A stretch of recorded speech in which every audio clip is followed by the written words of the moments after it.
Welcome to Running for Real, a global community with a shared love and curiosity for running. Together we reconnect with the reasons why we love to run and discover ways it helps us become better people.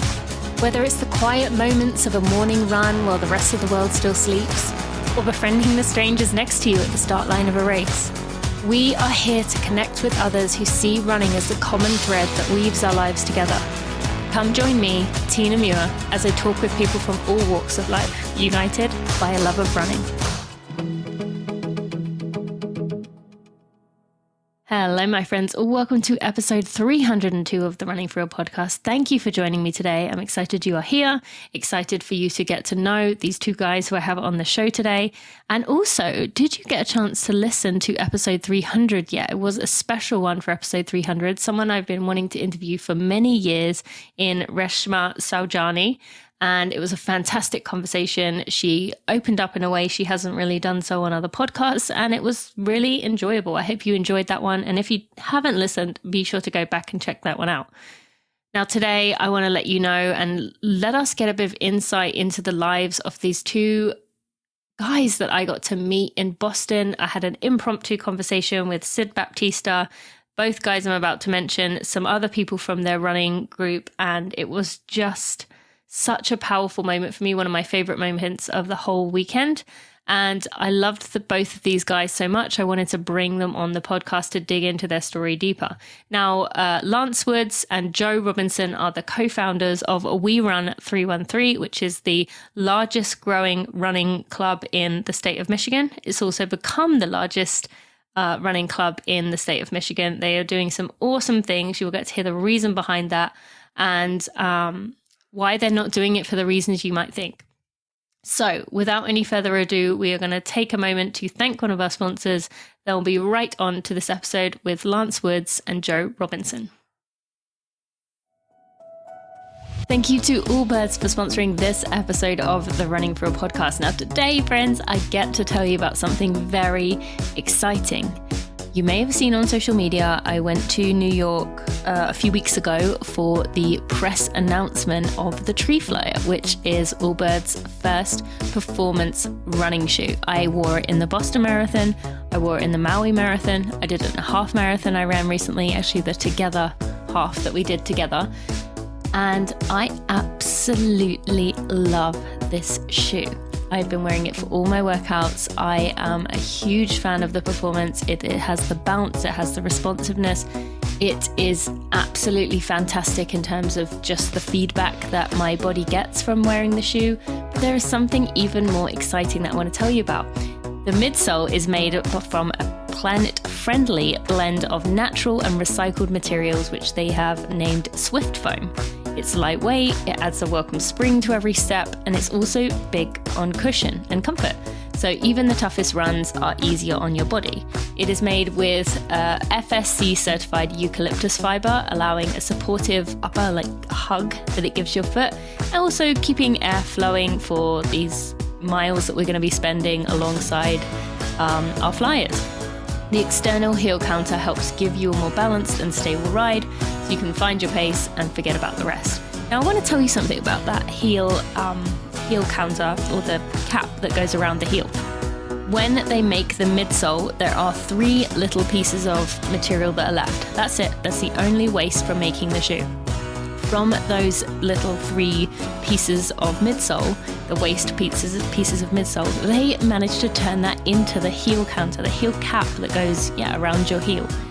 Just absolutely mind-blowing that they were able to take the waste from the shoe and turn it into something else that went back into that shoe.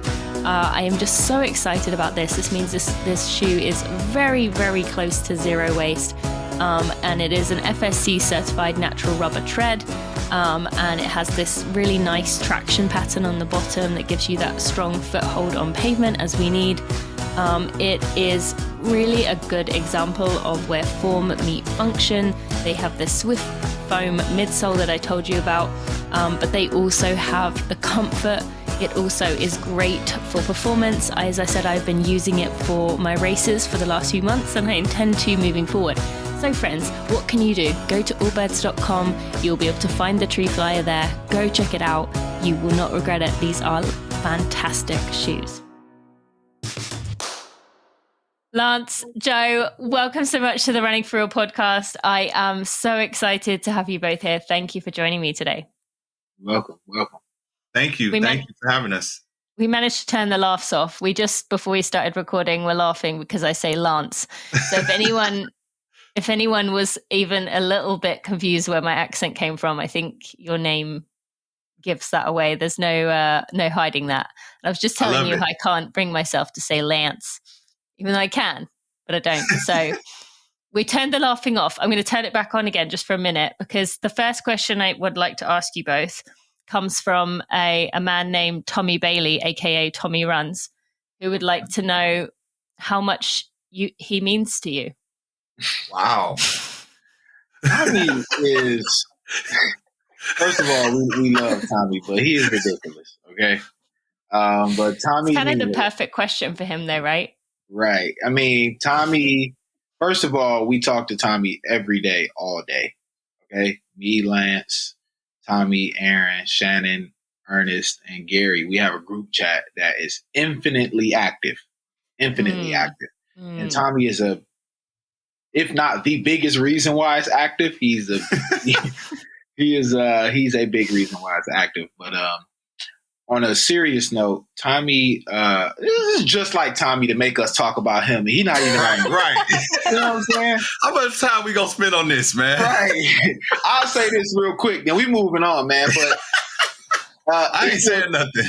It was Tommy who introduced the idea of taking marathons serious to me and Lance. When we were taking running a little serious, but it was the marathoning that Tommy introduced by saying the words Boston Marathon to us. And we was like, damn, it might be possible. So I'll give Tommy that. Was he just saying that in terms of, like, this is what I'm doing, I'm training for this, and it was kind of leading by example, or did he say you should do this? Well, let me say this. Tommy's first marathon, he jumped out the gate and ran a 3:13. Yeah. So we thought that was unique in itself, that he came to our runs, and jumped out and just ran 3:13. And we like, whoa, that's kind of crazy. Like, our first marathons was in the 4s. You know what I mean? I was a 4:25. Joe, what was your marathon? 4:47 or something like that. Okay. Something crazy. And he jumped out there and ran 3:13. So we was like, yo, like, that's dope, and we were just trying to figure out how did he do that. And then he introduced us to the Hans's Marathon Method, which is a training plan that we all use. But the synergy of us all running together just helped us all in becoming better athletes. And but we're going to stop talking about Tommy. Yeah, okay, let's move on from Tommy. He wants to do this all day. I know, yes. No, very aware of that. But no, go ahead. I was going to say my goal can be to push him out of the group and I'll jump in. That's my goal by the end of this message. Interview. I don't know if you can handle the jokes. The jokes are crazy. Yeah, it's endless. Yeah, I probably couldn't. I don't actually have that many group texts. I get a bit overwhelmed by them, but let's move on from Tommy. Okay, so you've kind of given a bit of an insight for people who may not know. You are both obviously runners. You both have run marathons. You have a group. So let's begin with the basics. Tell us about your training group, and then we'll go into each of your journeys to get to that moment of starting it.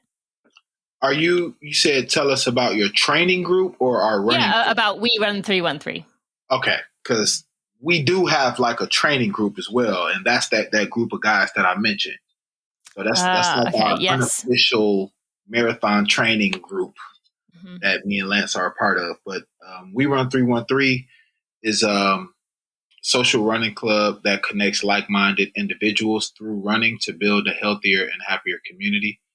And, we was founded 3 years ago, May 4th. We just had a anniversary, May 4th, 2019, by me and Lance right here in the city of Detroit.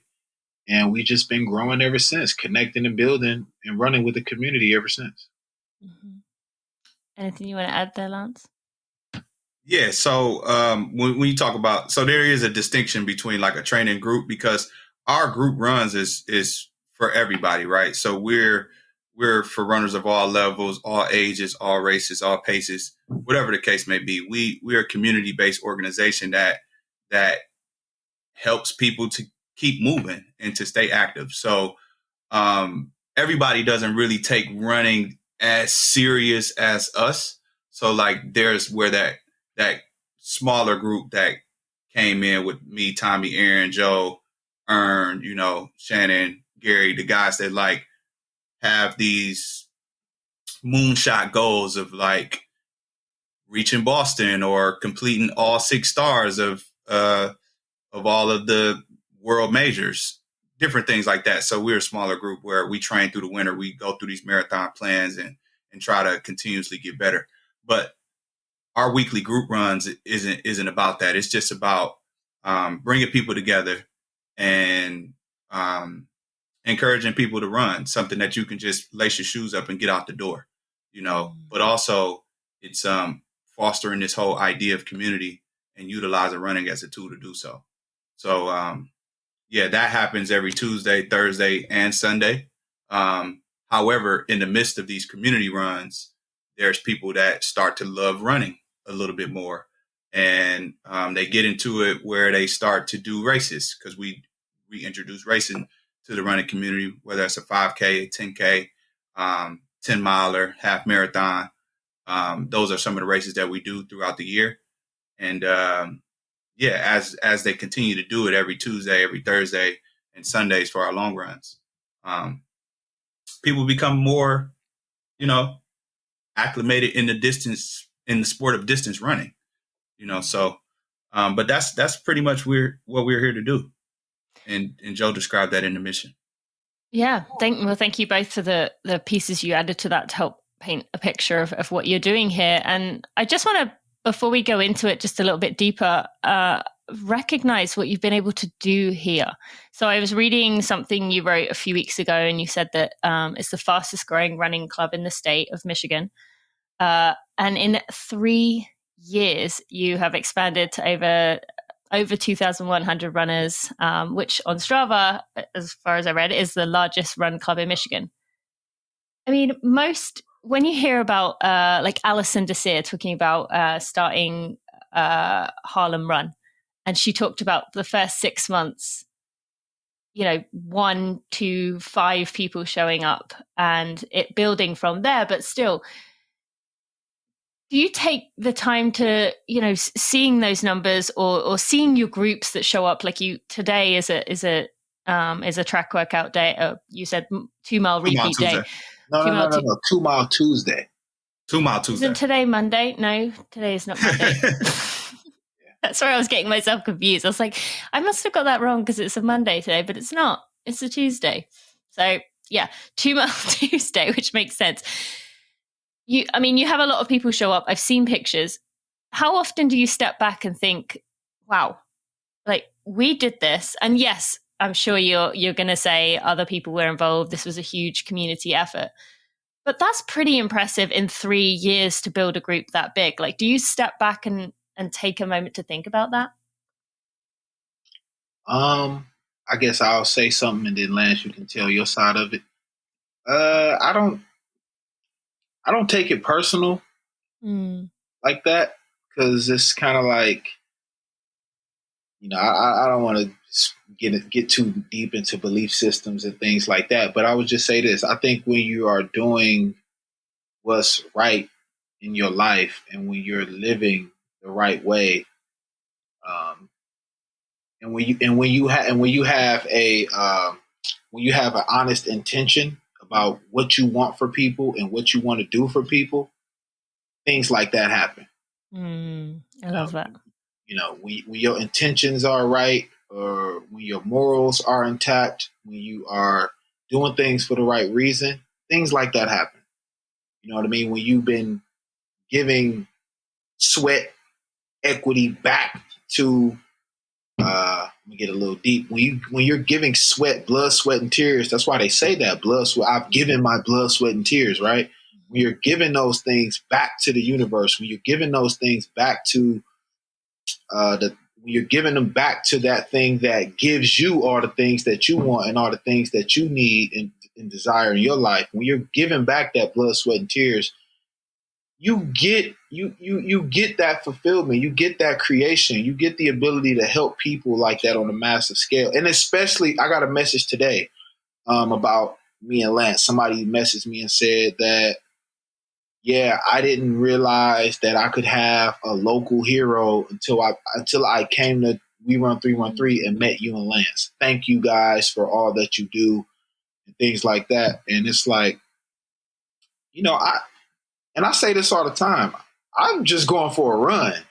You know what I mean? Like, I'm not going for a run with like a billboard in my hand saying, let me help you, let me change your life. We just going for a run, but you just don't know how powerful those small things that you don't really think about that you do to help yourself can help others. So I know I said a lot, but that's just kind of how I think about it. No, I actually very much agree with that. And I mentioned to you when we met a few weeks ago that I was running as I think I was telling you about this, Joe. Lance, I don't think you were there at the time, but I ran as a guide at Boston for a blind runner, and everyone always says to me, "Oh, that's amazing. Thank you for what you do." And I'm like, no, I'm getting more back than I'm getting the most back here. I'm the one that's winning with what I'm getting from giving in this way and experiencing this and getting to run that time, have that experience with that runner. So I definitely understand what you're saying there. Lance, what would you say?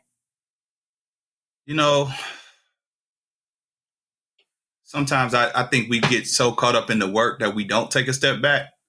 And I think years later, when we're in position to really take a step back and somebody else's, we're passing the baton on to them and watching them continue to uphold the legacy. I think that's when we'll really appreciate it. Like right now, it's just like, we wake up every day and we got a group chat with our executive leadership team, and we're always thinking about ways to enhance the experience for the people. I think that we understand that we are in service of the people.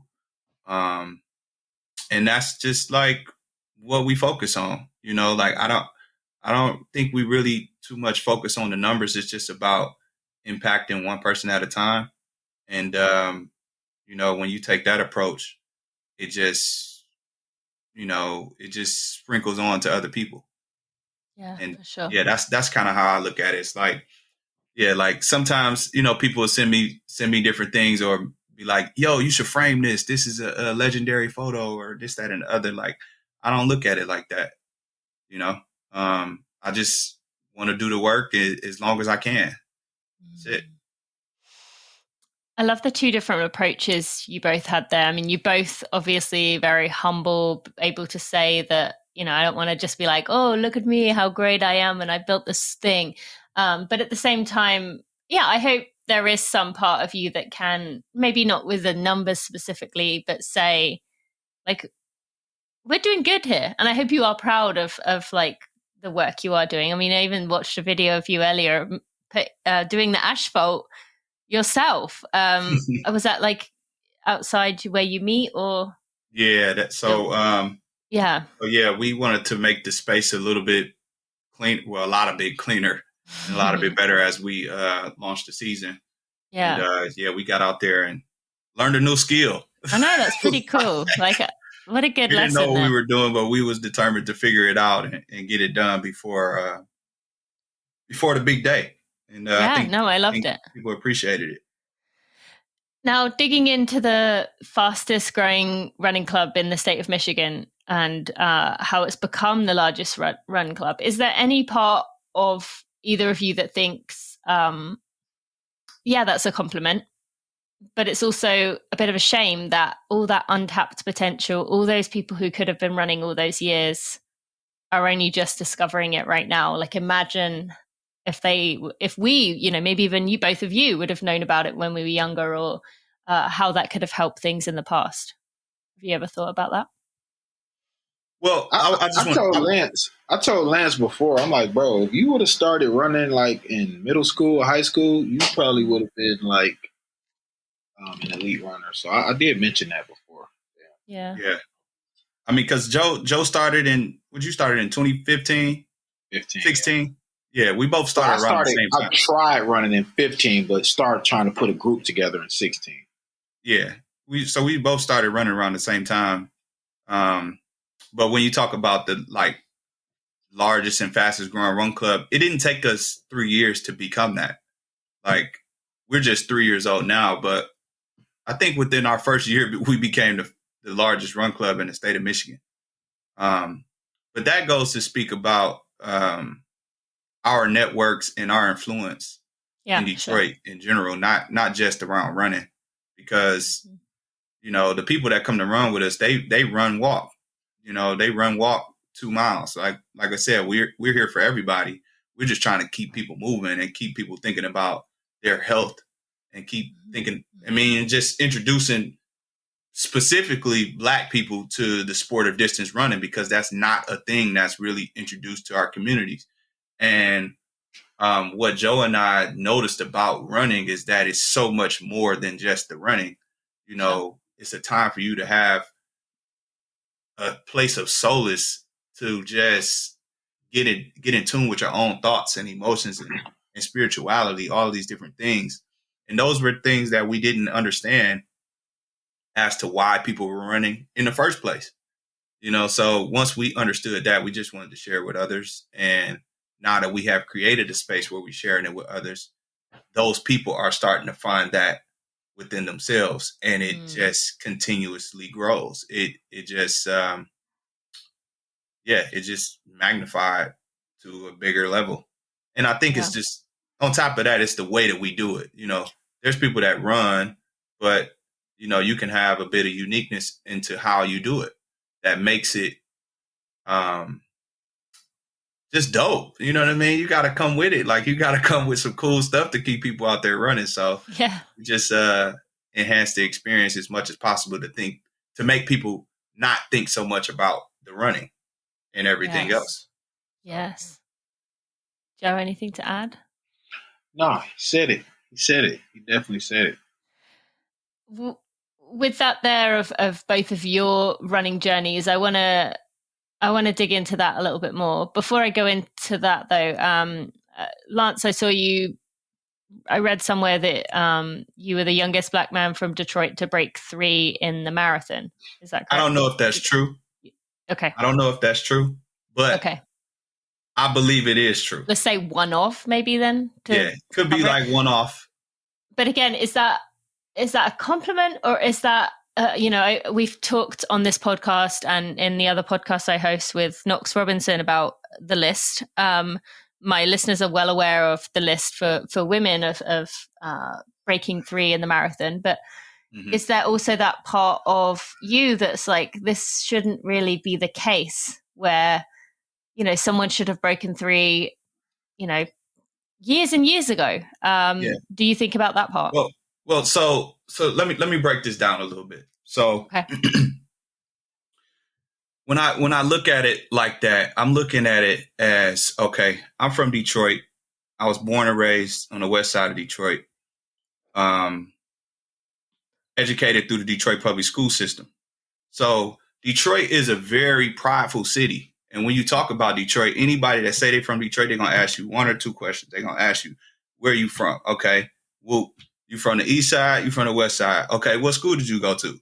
All right, if it's not a Detroit public school, then you kind of be like, well, you ain't really from the city like that.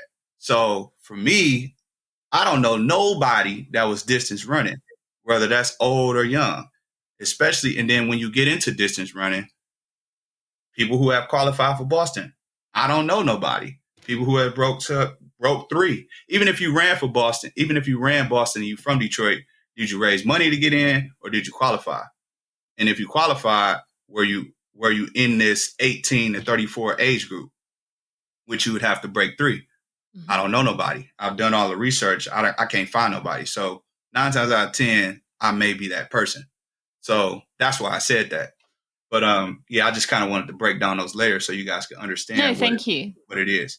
So do I think to myself, like, this should have been done a long time ago? Yeah, I think about that, but at the same time, it's like I think about that about people in politics. It's first black woman to do this and first black man to do this all the time.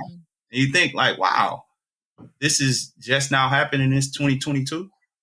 So yeah, I do think that sometimes, but that's the nature of where we are today, and we just gonna continue moving forward with things.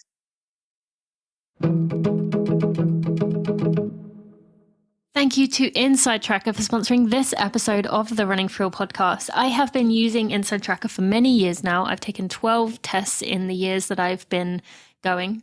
Needles never seem to get any easier, though. I don't know if someone could enlighten me how to overcome my fear of needles. That would be great.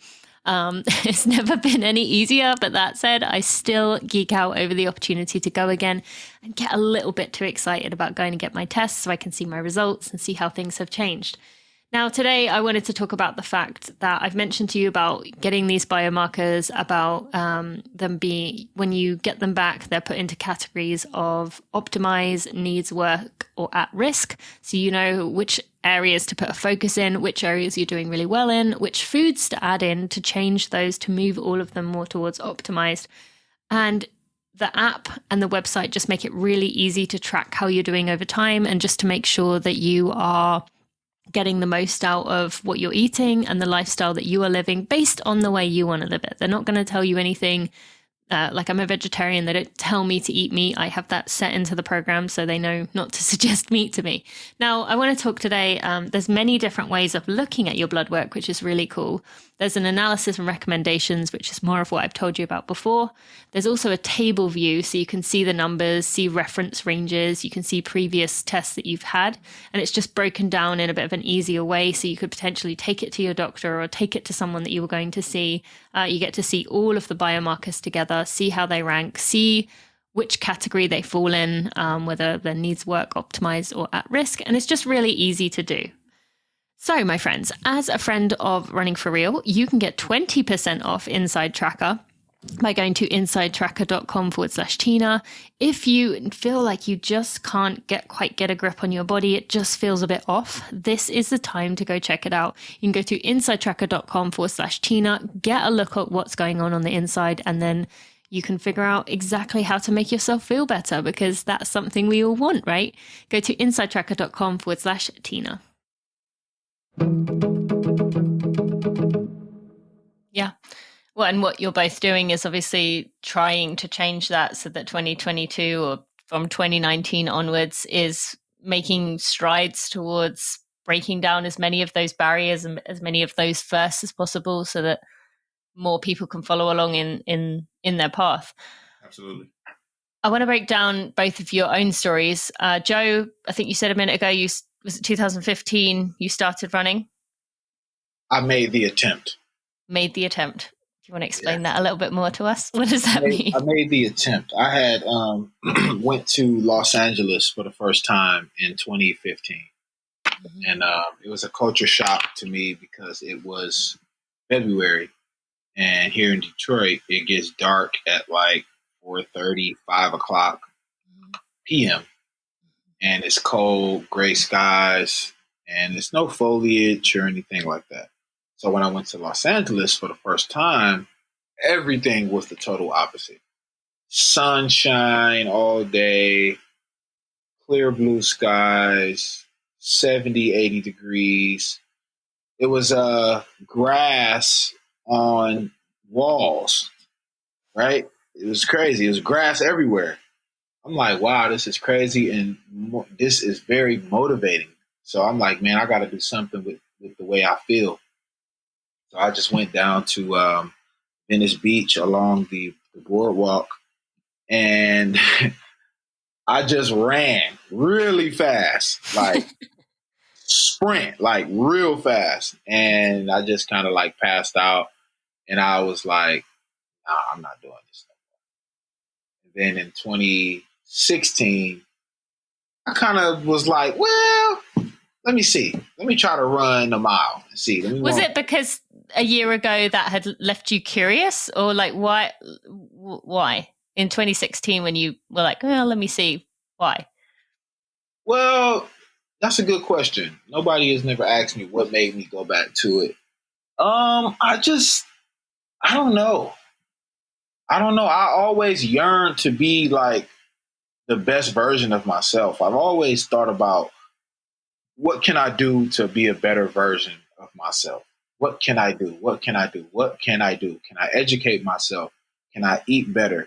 Can I be more fit? Can I dress better? What can I do to be the best version of myself? So I always would think of these things, and I always kind of been like lean, I always kind of been kind of strong a little bit. So I felt like I had the fitness to do it. So that's when I tried it again in 2016, and I was like, well, let me just try to run 1 mile. Let me see. And I struggled through that, and then I eventually got through it. And and then it just I didn't really commit to it like that. I was running once or 3 times a month, right? And then I would do that for like 6 months. Then I would take some time off and then come back and do it again. And then in 2017, I started to run 2 miles, like 1 mile from my house and 1 mile back. And then that is when I was like, okay, I found something I like.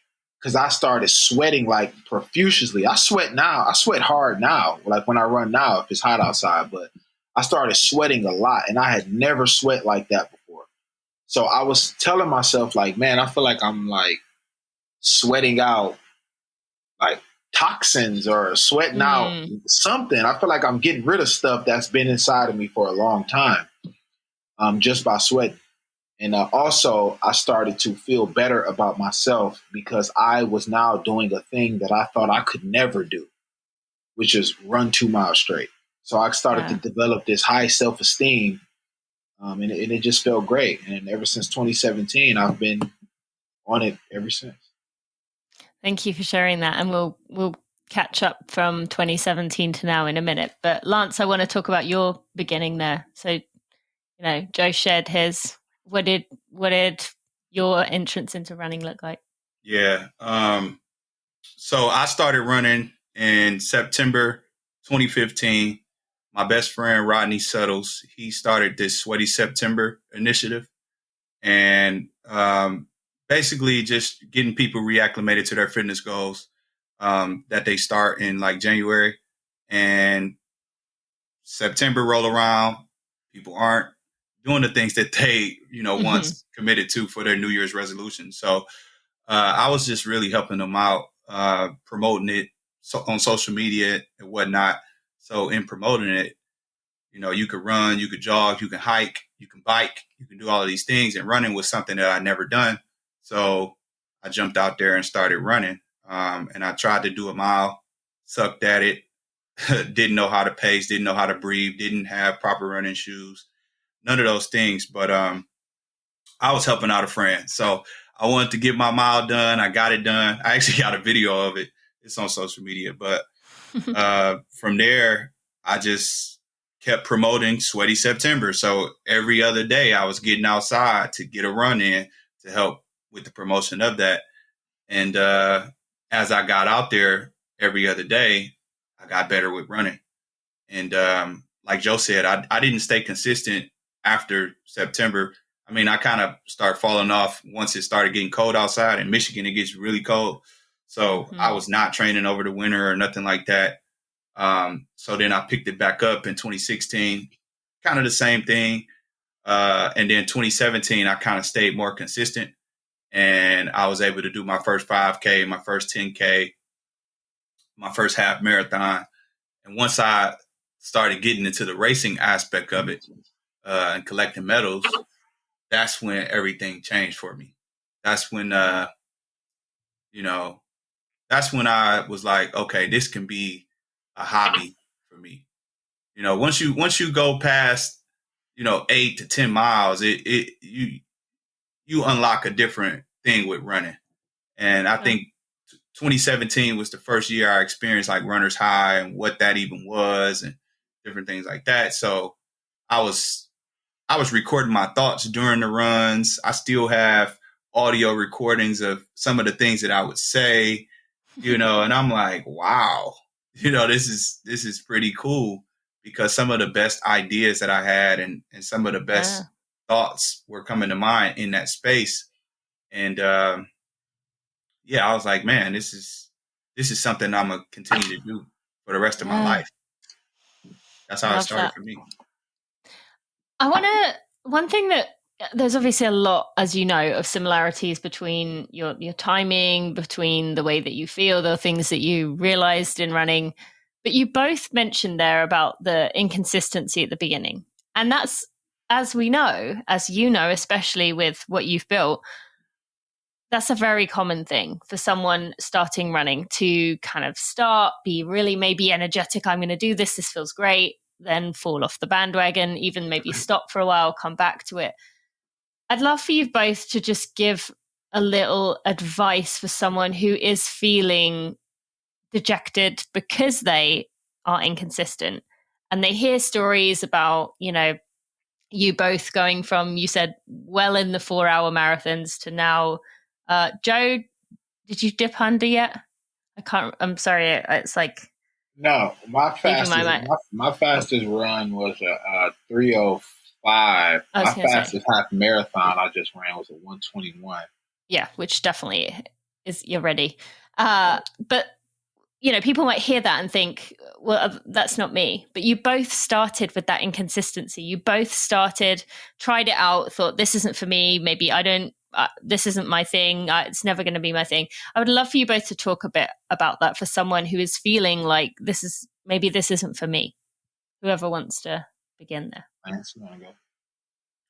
Well, I think selfless and shameless plug. If you're in local Detroit area, you can always come to run with We Run 313, right?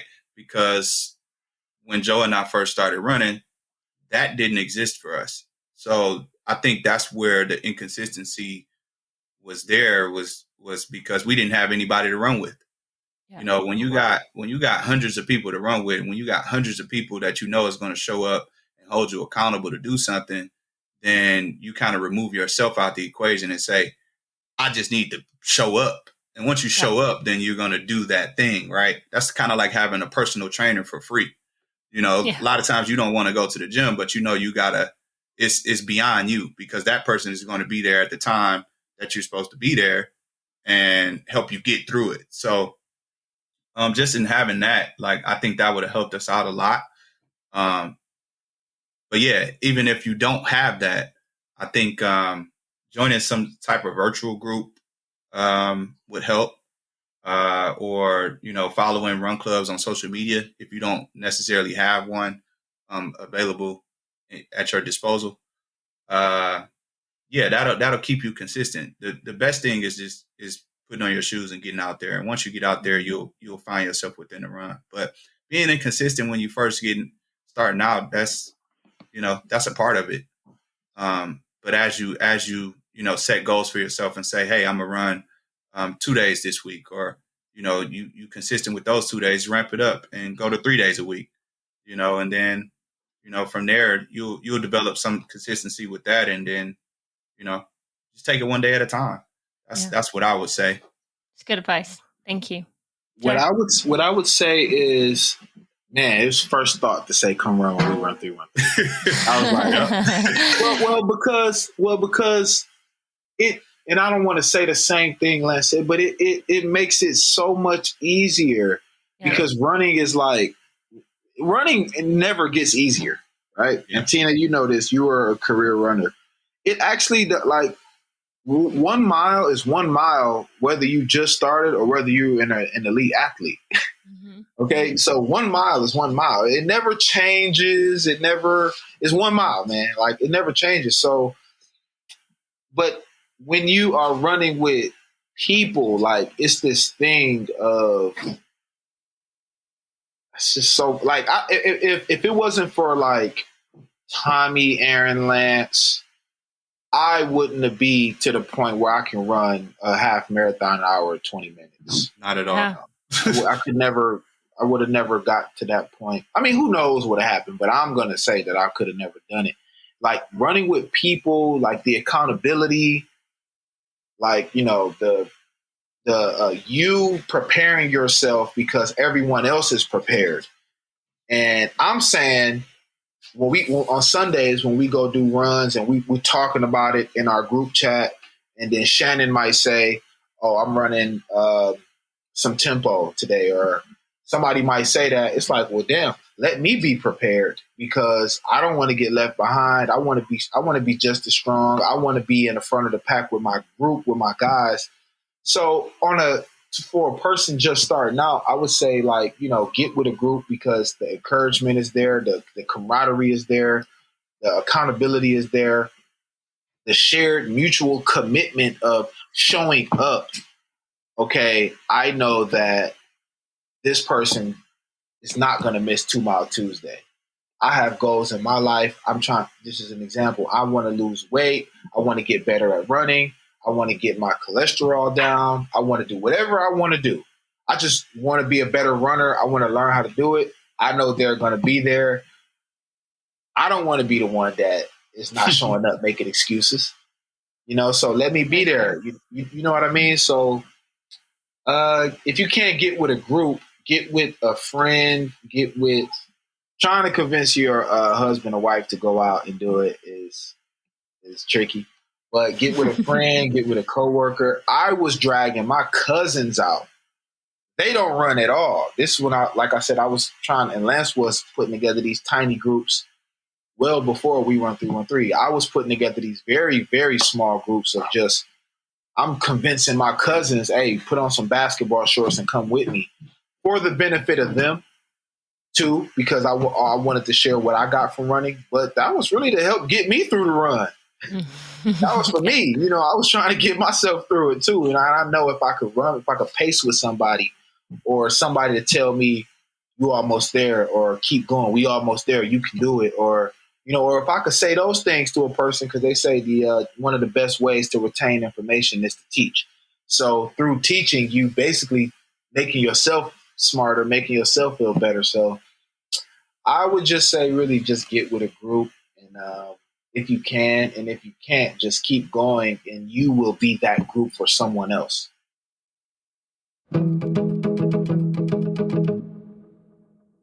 Thank you to Athletic Greens for sponsoring this episode of the Running for Real podcast. Athletic Greens, as if I haven't made it already clear, is a critical piece of my daily life. It is the first thing I do when I wake up is go get myself Athletic Greens. And even when I'm traveling, those travel packs come in really handy because they mean I can get up wherever I am in the world or in the US, take my AG and get on with my day, knowing that whatever my diet looks like that day doesn't matter because I've got my insurance policy through Athletic Greens.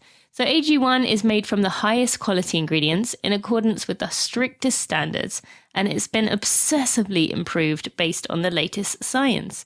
So they've used the latest science to select the most effective and bioavailable form of every single ingredient in AG1 to deliver the highest possible quality and value.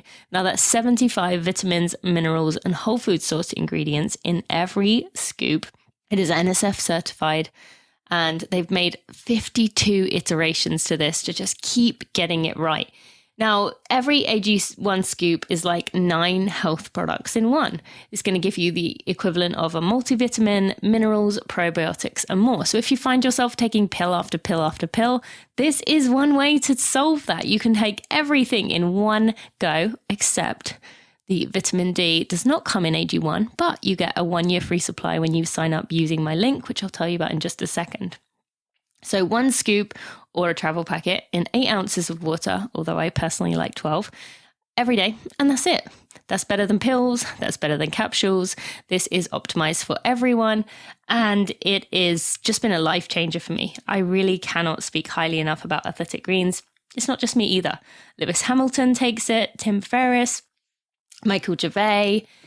There is just an endless list of people who are absolutely loving this product and see it in the same way that I do. And you will too. The amount of people who sign up for this and then say to me, I totally get it. I am addicted to this stuff.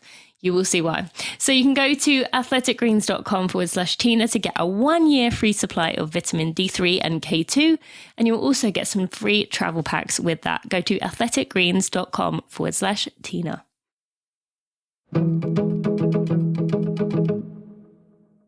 I want to dig in a little bit to, you've both mentioned it a little bit there, like Joe, getting your cousins running. You've both mentioned about how running wasn't something that people around you were doing, especially long distance running. And maybe I have a bit of a distorted view, having been a runner in Michigan. And Joe, I know you know this, but Lance, I'm not sure if you were there when I mentioned the fact that I went to Ferris State. So I lived in Michigan for 5 years. To me, Michigan seemed like a very runner state. You know, I was near Grand Valley, which was a very Grand Rapids, which had, a lot of runners in it. Obviously, University of Michigan, Ann Arbor has a lot of people in it. You've got, other professional training groups. Maybe, again, I have a distorted view because that was the world I was in. But that was not the case for both of you. So maybe you could give listeners, if you're comfortable, a little bit of insight into just the challenge you had, as you said, Joe, trying to get your cousins to come out here when that was something that just wasn't a part of your culture where you both were. So can you share a bit of that for us? Well, yeah, I'm going to say this. So, and Joe, we got the same experiences, but I'm just going to speak. This is, for example, so Detroit Free Press Marathon brings out anywhere from 15 to 20,000 runners. Yeah. Right. So Detroit Free Press Marathon is the largest marathon is it in the tri-state? So yeah, it's Free Press, Indy Monumental in Chicago. Yeah. Right. So, but make a long story short, I went to their expo and it blew my mind. Like, I couldn't believe like all of this was happening just to run, right? And all of these people were paying for this to run. And then, that was 2017. And then when I ran it and I saw those people and I saw all of the spectators, I was like, wow, because I had done one race prior to that and it was a small race. It was probably like 200 people. I didn't know, like, it was just like, whoa, when I seen 20,000 people out there, like that was actual runners, not even including spectators. So, and out of all of those people, a very small percentage of those are Black, maybe 1%, right? Yeah. So when you, it's hard for you to do something that you don't see yourself in. Yeah, can't that be makes what you sense. Don't see. So yeah. So like, yeah, the only time I would see Black people running was if they were running from something. Only time I've seen Black people riding a bike is if that was their mode of transportation. Running from something, dog. Running from something is so funny. No, for real. Like, you got to be running from a dog. You running from somebody. You know what I'm saying? Like, you hear a gunshot. Nope, it's time to get on somewhere. You know what I'm saying? You running. That's the only time. Or, I mean, now we can talk about, that's just distance running. We could talk about track. I see Black people run 100 meter dash, 200 meter, 400 meters, those things, but not distance running. That just wasn't something that we saw. So we kind of wanted to like crack the code with that and bring more people into the sport of it, because it's just a beautiful thing. Like, I believe that running helps me throughout life. I think running is a beautiful thing to teach. Very similar to like martial arts or something like that, because there's so much mental that happens within it. I don't want to go so deep into that, but I think I think that answers your question.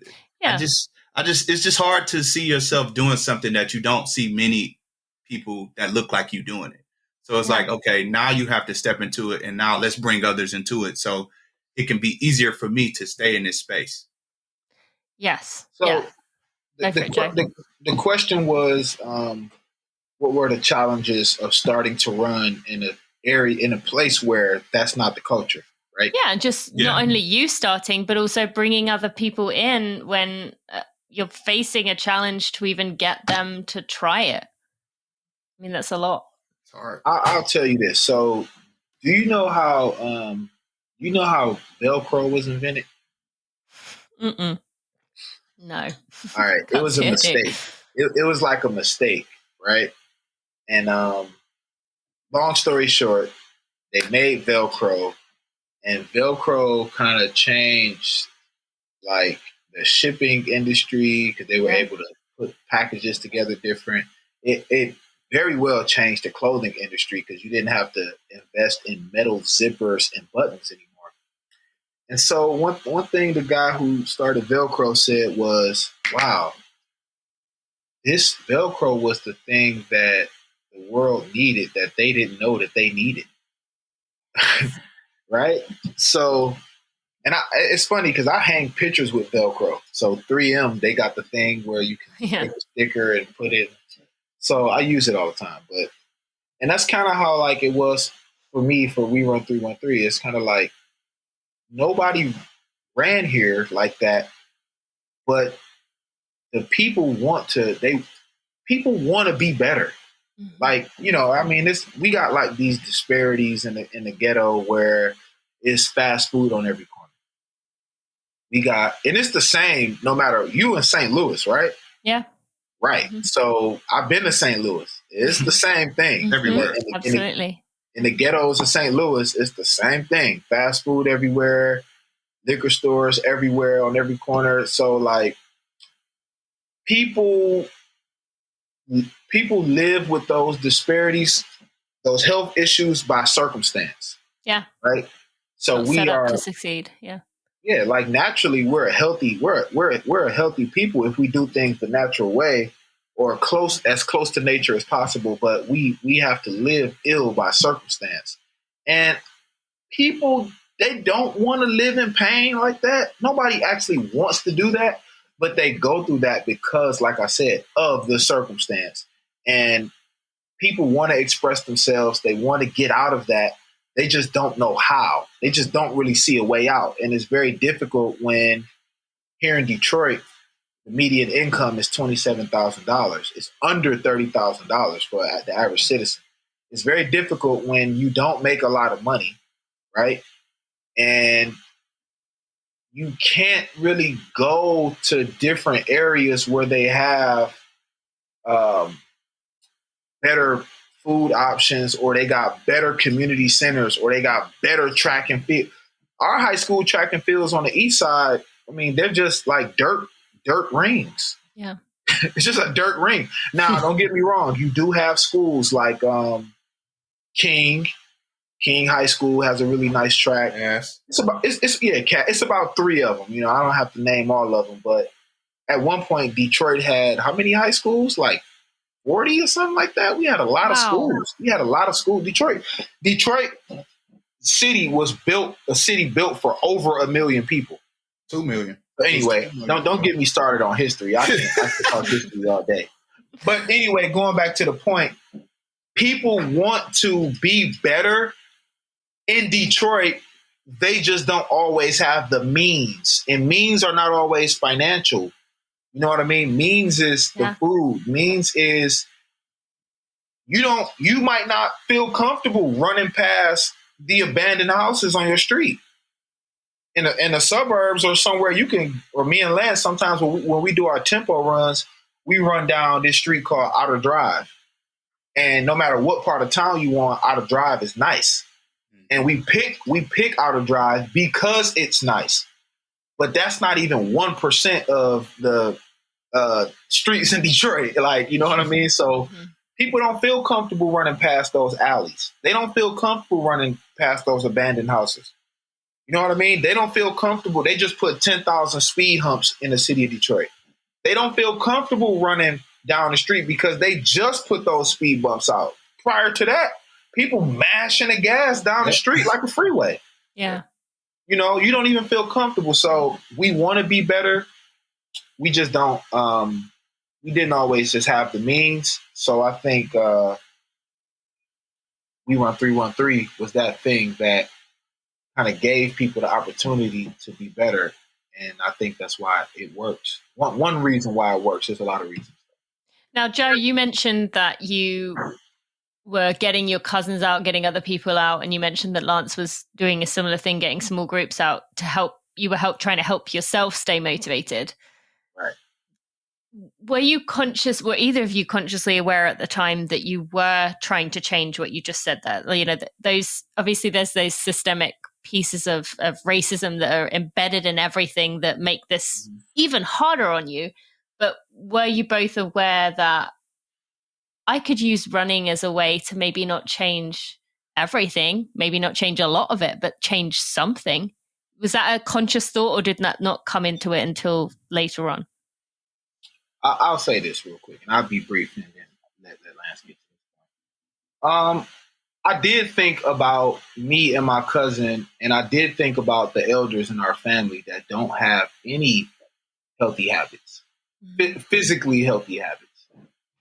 None of the elders in my family, and I'm not blasting them out or anything like that, but none of the elders in my family ride bikes, go to the gym, walk the track, jump on an elliptical, do laps in the walk laps in a swimming pool.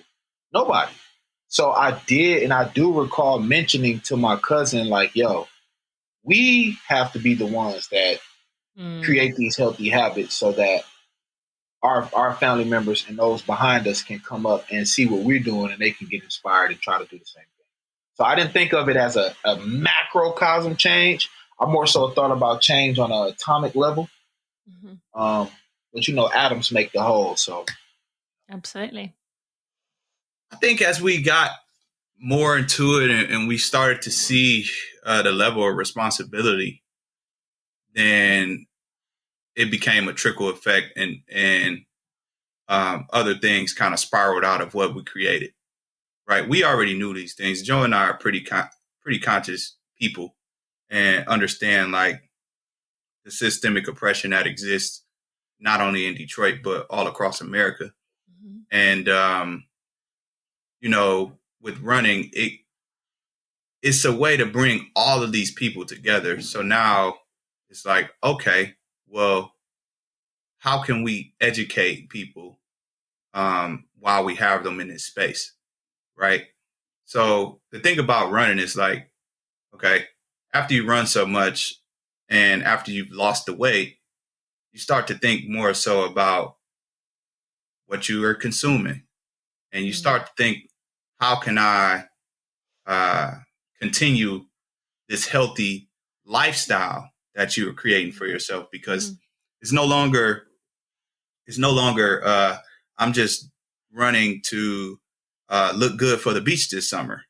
It's like, okay, we got to take this a step further than that. So once you create that lifestyle and you know that there's many people that's going to be, doing this thing with you, and you're not alone in the journey of it, because it is a journey. I think that helps out a lot. So it's like, we have so many different conversations about the health disparities that exist within Detroit and the country. I mean, and with even just to speak about COVID-19 happening and how we were given direct governor orders that, hey, you can still go out for a jog, or you can still go out for a hike, or you can still go out for a run. And then, rest in peace to all of the people that we lost during that time.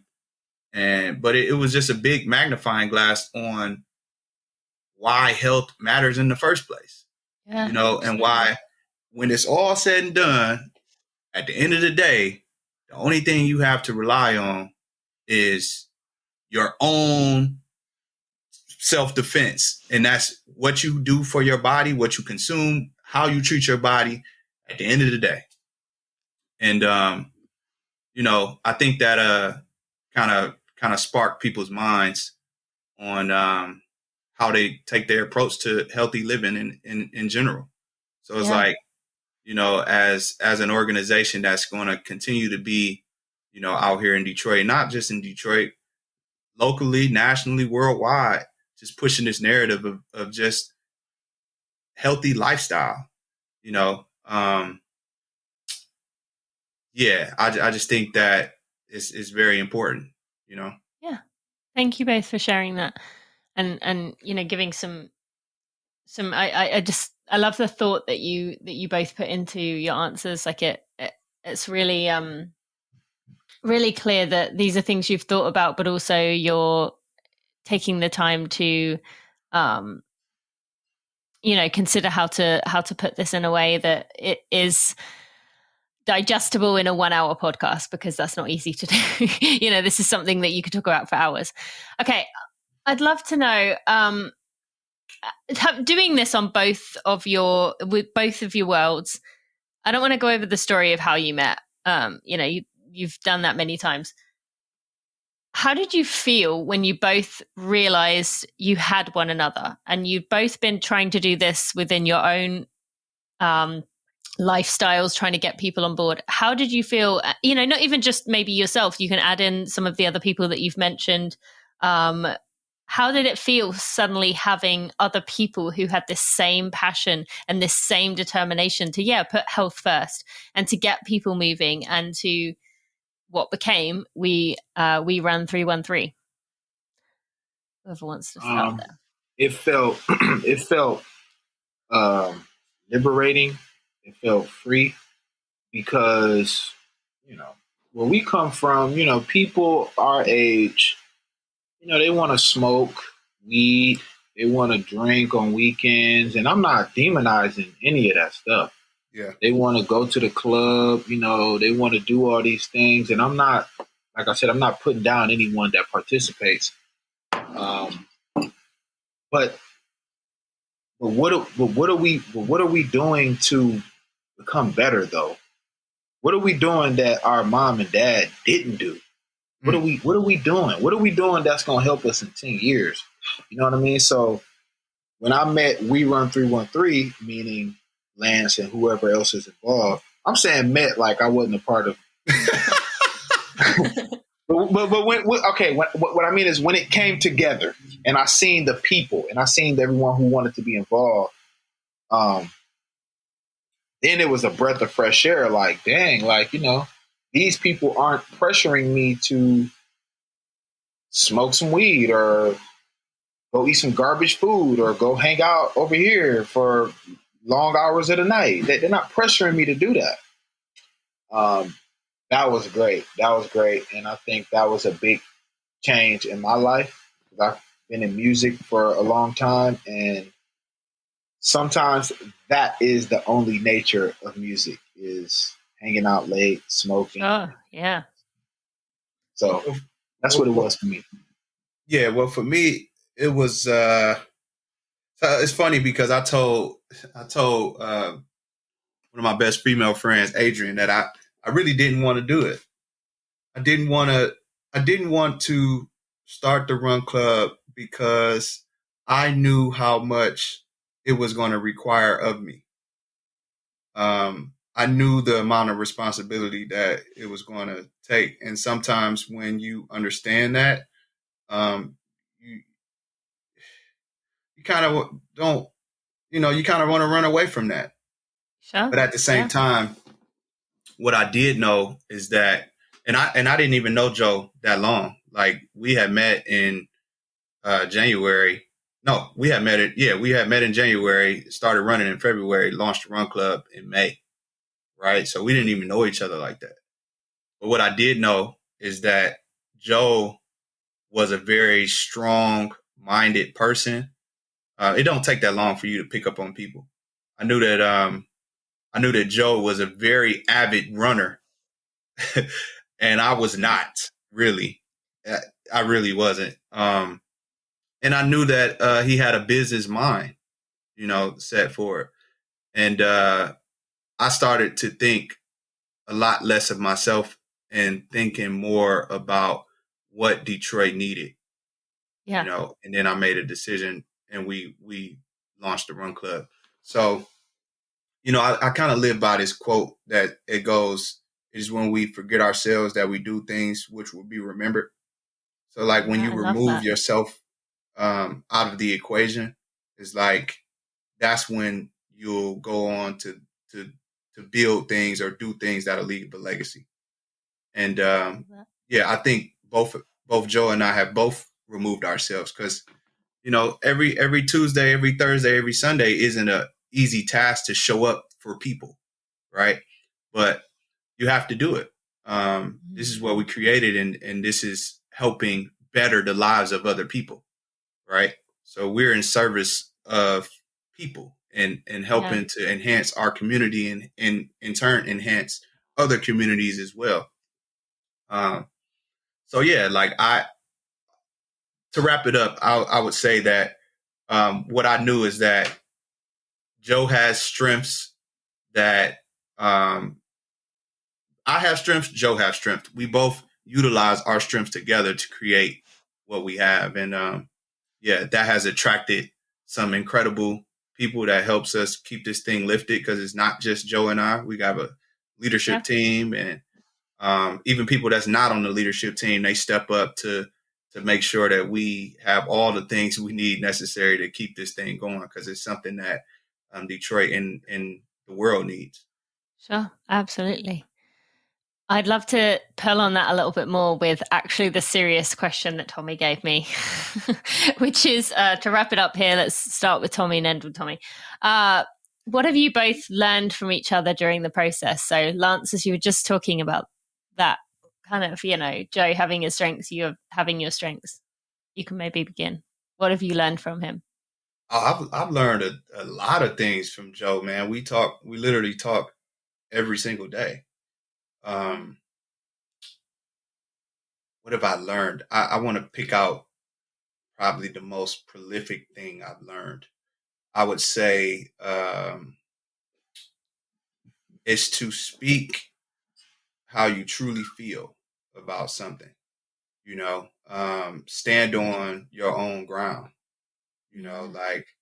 And be candid with it. No matter how it may come off, because that could be the thing that needs to be said. I think Joe does a very good job of that, in staying true to who he is. And I've learned a lot from that. I love that. I really appreciate that. But sometimes I'd be like, man, I'm about to say this. I think this is too crazy. But it always comes from my heart. So my intention is always to make sure whatever I'm doing is going down the right road. It may sound crazy, but one thing I learned from Lance is that. Okay, so like I mentioned, I was kind of in the music. I was in the music business for 10 years, and working in close proximity with rappers is like sometimes working with children. I could see that. And what I learned from Lance is like organization. I've always been the most organized and professional person in my group, but my groups were rappers. So they had little to no organization or little to no professionalism. So when I started working with Lance, I thought that I was organized and professional already because I was working with these people who weren't. So, and that's what they say about being if you're the smartest person in the room, you're in the wrong room. Yes. Yeah. So when I started working with Lance, I started seeing